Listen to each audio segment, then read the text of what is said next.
adik-adik semuanya, selamat pagi. Semoga semuanya masih tetap sehat, tetap semangat dalam menjalani aktivitas. Nah, adik-adik yang terkasih, hari ini kita akan belajar tentang kelahiran Yesus Kristus. Nah, adik-adik yang terkasih, mari sebelum kita memulai pembelajaran kita pada hari ini, langkah baiknya kita berdoa terlebih dahulu. Maka dari itu, mari kita siapkan hati, pikiran kita, dan membuat sikap yang baik untuk berdoa. Dalam nama Bapa dan Putra dan Roh Kudus. Amin. Ya Bapa di surga, kami anak-anak-Mu mengucapkan syukur dan terima kasih atas berkat dan rahmat yang Kau curahkan dalam hidup kami. Sehingga pada pagi hari ini, kami masih bisa melaksanakan pembelajaran seperti biasanya. Bapa, hari ini kami akan memulai pelajaran kami, yakni tentang kelahiran Putra-Mu Tuhan Yesus Kristus ke dunia. Limpahkanlah rahmat kasih dan hati yang penuh sukacita atas diri kami semua pada hari ini. Bapa, kami percaya Engkaulah Tuhan kami kini dan sepanjang masa. Amin. Dalam nama Bapa dan Putra dan Roh Kudus. Amin. Nah, adik-adik yang terkasih, peristiwa kelahiran merupakan peristiwa yang menggembirakan. Mengapa? Karena peristiwa kelahiran hanya terjadi satu kali dalam hidup kita. Nah, kita semua pasti pernah mengalami peristiwa kelahiran ini, yakni ketika ibu melahirkan kita. Nah, ketika kita dilahirkan, siapa yang bahagia? Nah, orang yang bahagia saat itu ialah orang tua kita dan semua keluarga kita. Mereka sangat bahagia karena adik-adik atau frater atau semuanya itu dilahirkan. Alasan lainnya, mereka bahagia karena mereka mendapatkan anggota keluarga yang baru dan itu merupakan pemberian dari Tuhan. Nah, mengapa demikian peristiwa kelahiran ini menjadi peristiwa yang menggembirakan? Karena kelahiran merupakan pemberian dari Tuhan. Nah, kemudian biasanya dilakukan orang tua kita atau keluarga kita dalam menyambut kelahiran bayi, yakni mengajak keluarga besar atau tetangga untuk berdoa bersama. Dan biasanya juga ada orang tua yang meminta bantu romo untuk mendoakan ketika perayaan misa di gereja atau juga misa di rumah. Nah, kita juga perlu mengucap syukur atau meminta pertolongan dari Tuhan agar kelahiran bayi itu bisa lancar dengan baik. Nah, adik-adik yang terkasih, ada pertanyaan untuk kita semua. Jika ada adik bayi yang baru dilahirkan dalam keluargamu, apa perasaanmu saat itu? Nah, ini bisa dijawab sendiri. Nah, yang kedua, dan apa saja yang dapat kamu lakukan untuk adik bayi yang baru saja dilahirkan? Nah, adik-adik bisa renungkan sendiri. Nah, bagaimana dengan kelahiran Yesus? Nah, kelahiran Yesus juga dinanti-nantikan. Siapa? Ya, kelahirannya dinantikan oleh kedua orang tuanya, yakni Bapak Yosef dan Bunda Maria. Nah, diingat, orang tua Yesus ialah Bapak Yosef dan Bunda Maria. Kemudian kelahiran Yesus ini memberikan kegembiraan kepada Bapak Yusuf dan Bunda Maria. Kelahiran Yesus ke dunia ini juga disambut dengan sangat gembira. Oleh siapa? Oleh para malaikat juga. Nah, maka dari itu, sebelum masuk ke kelahiran Yesus, mari kita baca Injil Lukas bab 2 ayat 1-20. Nah, adik-adik semuanya bisa mempause video ini. Setelah selesai membaca kisah kelahiran Yesus dari Lukas 2 ayat 1-20, adik-adik bisa melanjutkan video ini lagi.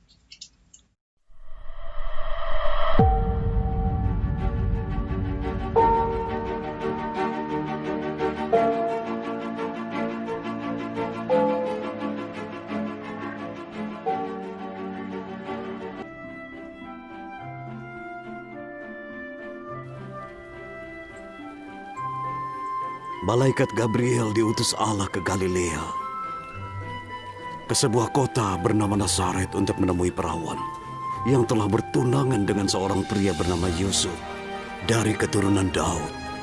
Nama perawan itu Maria.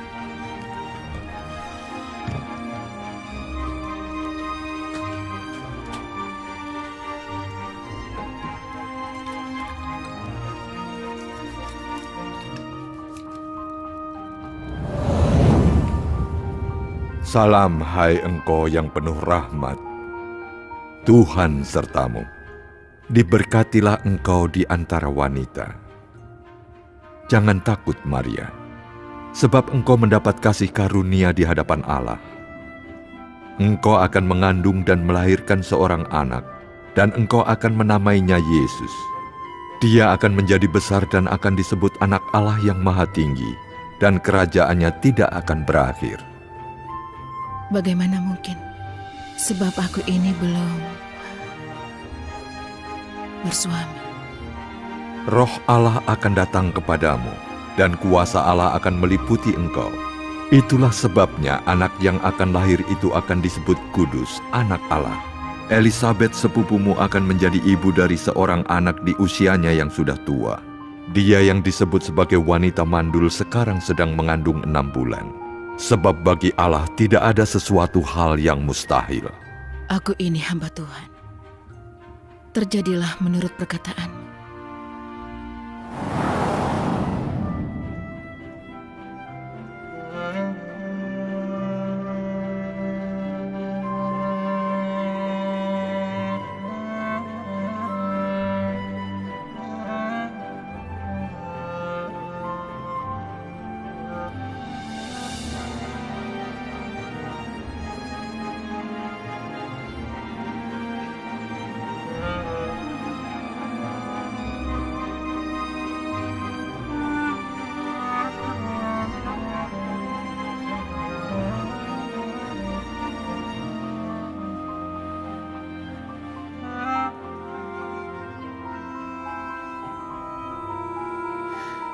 Terjadilah menurut perkataan.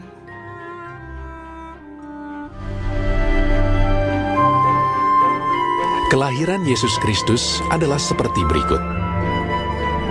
Pada waktu Maria ibunya bertunangan dengan Yusuf, ternyata ia mengandung dari Roh Kudus sebelum mereka hidup sebagai suami istri. Karena Yusuf suaminya seorang yang tulus hati dan tidak mau mencemarkan nama istrinya di muka umum, ia bermaksud menceraikannya dengan diam-diam.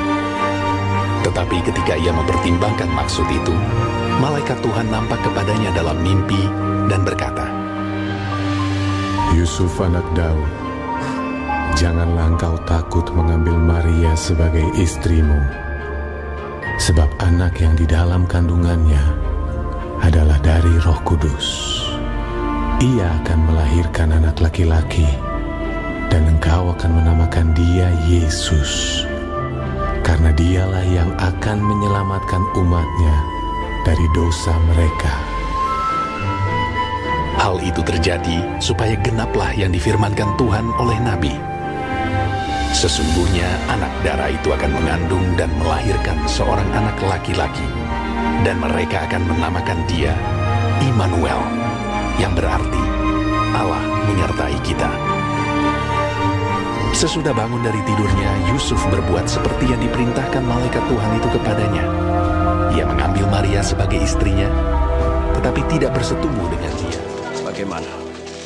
Kita akan mencoba mencari tempat untuk beristirahat. Maria pun pergi ke Bethlehem untuk mendaftarkan diri bersama Yusuf tunangannya. Ternyata tidak ada tempat menginap bagi mereka, kecuali sebuah kandang yang hina.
Mereka segera pergi melihat bayi yang sedang terbaring dalam palungan, dan merekalah orang pertama yang mewartakan kabar baik tentang kelahiran Juru Selamat.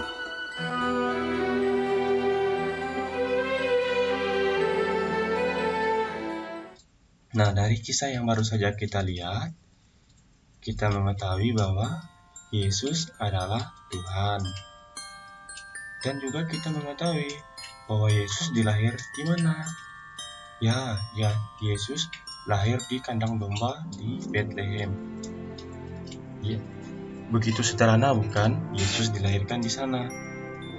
Yesus tidak dilahirkan di rumah sakit atau di rumah yang mewah. Tapi Yesus lahir di kandang domba. Bahkan Yesus juga tidur atau dibaringkan di palungan. Apa itu palungan? Nah, palungan ini ialah tempat makanan hewan pada saat itu. Nah, menjadi alasan lagi mengapa Yesus harus dilahirkan ke dunia. Nah, Yesus lahir ke dunia ini untuk menebus dosa manusia. Nah, dicatat ya adik, mengapa Yesus dilahirkan ke dunia, yaitu untuk menebus dosa manusia. Nah, dalam kisah tadi kita juga melihat bahwa para gembala juga menerima kabar kelahiran Yesus Kristus. Loh, kok mereka bisa tahu, brother? Ya, mereka bisa tahu karena ada yang beritahu. Siapa? Yang beritahu ialah malaikat.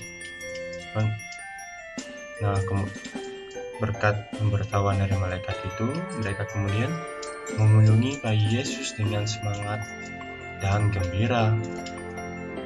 Selain itu, ada 3 raja dari timur dan membawa persembahan untuk bayi Yesus. Siapa saja mereka? Ini dicatat. Adik-adik tolong dicatat. 3 raja dari timur itu ialah Baltasar, Melkior, dan Kaspar. Nah, apa saja persembahan mereka? Persembahan mereka ialah emas, kemenyan, dan mur. Nah, adik-adik yang terkasih, dari persembahan yang mereka berikan ini kepada bayi Yesus memiliki arti. Apa artinya? Nah, ini perlu dicatat karena ini penting. Nah, persembahannya ialah emas. Emas ini melambangkan bayi Yesus yang akan menjadi Raja Agung. Kemudian ada kemenyan. Kemenyan ini melambangkan bayi Yesus yang akan menjadi Imam Agung. Kemudian yang ketiga ialah mur. Mur ini melambangkan bayi Yesus yang kelak akan mati untuk menebus dosa manusia, seperti yang dikatakan tadi bahwa Yesus lahir ke dunia yaitu untuk menebus dosa manusia. Nah, adik-adik yang terkasih, mungkin adik-adik semuanya tahu bahwa kelahiran Yesus ini dirayakan setiap tanggal 25 Desember, yakni pada hari raya Natal. Adik-adik, brother, bapak ibu di rumah, atau guru-guru, atau teman-teman semuanya pasti menunggu-nunggu perayaan Natal ini. Mengapa? Karena perayaan Natal ini adalah perayaan iman. Nah, ketika Natal pasti kita mendengarkan lagu-lagu Natal di mana-mana, di rumah tangga ataupun di rumah pasti orang tua memutarkan lagu-lagu Natal. Nah, ketika Natal pasti adik-adik, brother, orang tua atau teman-teman sudah mempersiapkan apa? Mempersiapkan baju, ini baju baru, makanan, kue, bahkan kado-kado Natal. Nah, lebih dari itu, selain menyiapkan baju baru, makanan, kue, dan kado-kado Natal, kita semua diajak untuk menyiapkan hati untuk menjadi tempat bayi Yesus. Nah, adik-adik terkasih, mungkin cukup demikian pembelajaran kita tentang kelahiran Yesus pada hari ini. Kita berharap semuanya masih tetap semangat, apalagi sebentar lagi kita akan menyambut Natal. Maka dari itu, Mari kita mempersiapkan hati dengan baik, mempersiapkan diri agar Tuhan Yesus bisa datang ke dunia ini. Nah, adik-adik terkasih, mari kita hening sejenak, mempersiapkan hati kita untuk berdoa. Dalam nama Bapa dan Putra dan Roh Kudus. Amin. Terima kasih ya Bapa di surga atas berkat dan rahmat yang Engkau curahkan bagi kami semua pada hari ini, sehingga kami bisa menyelesaikan pembelajaran kami dengan baik. Semoga apa yang kami pelajari pada hari ini, yakni tentang kelahiran Yesus Kristus, membantu kami dalam menyiapkan diri untuk menyambut Natal yang akan tiba. Bapa, sertailah kami selalu, kini dan sepanjang masa. Amin. Dalam nama Bapa dan Putra dan Roh Kudus. Amin. Nah, adik-adik terkasih, sampai jumpa di pembelajaran selanjutnya. Tetap semangat semuanya.